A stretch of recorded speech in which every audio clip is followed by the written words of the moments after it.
Hey everyone, Cody Don here. So in front of me is a 2,100 gallon light blue plastic tank. We got it a few years ago to replace this brown tank right here because this one's made out of steel and has a tendency to rust and develops leaks every now and then. But we have no plans of putting it into service, at least not until spring. So I want to try an experiment. I want to see if I can grow plants inside of this tank. So basically treat it like a greenhouse. The cool thing about this is I can completely seal it if I want to.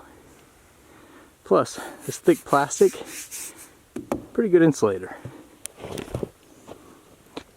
So the first order of business is to determine how much light manages to get inside of the tank. As you can see, I'm currently getting around about 120,000 lux from the sun.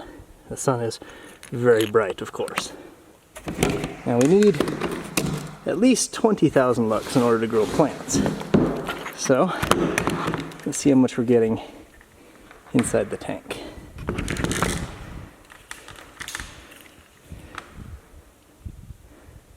Okay, it's about 25,000. So a substantial decrease.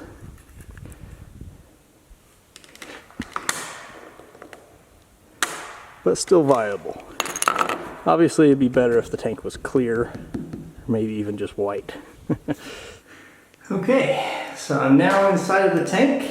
You can see there's a little bit of water in here, which is frozen into ice. But you'll also notice it's not all frozen. The ice layer is only, maybe only half an inch thick. When I gave the dogs some water this morning, their dish had 4 inches of ice on top of it. So this is a dramatic reduction. So we may not be able to grow any tropical plants in here, but things that are freeze tolerant like lettuce, cabbage, and maybe radishes should do just fine. Now, I've also got a CO2 detector here. We're at 580 parts per million. You see it's slowly climbing. That's from my breath. Okay, so I've got all the plant stuff moved into the tank. Now, my original plan was to take this screw and poke some holes in the bottom of this tray so that the water could flow from the bottom of the tank into the crops and hydrate them. But as you can just see right there, it's actually raining. There's water condensing and falling. It's actually frozen into little ice pyramids. They're melting from the sun. It's kind of cool. And that should water everything just fine, which is good because if I exchange the nutrients between the water that's here and the water that's here, it'll just cause an algal bloom.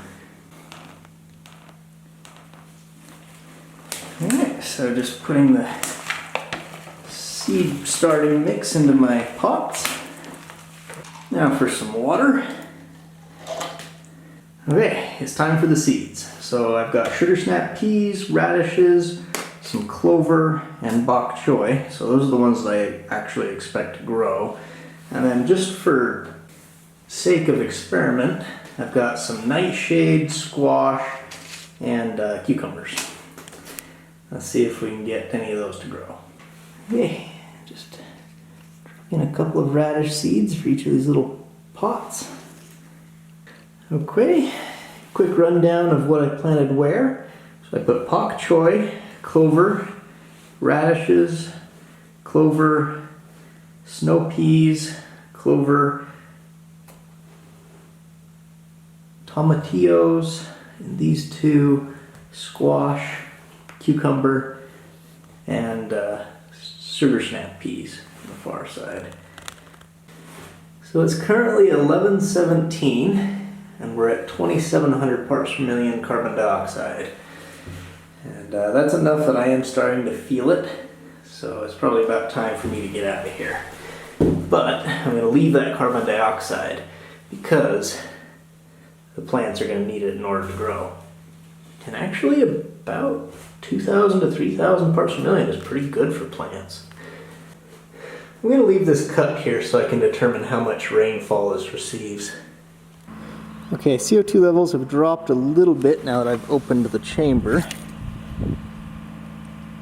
They're still rather high, and I'm going to seal most of that in.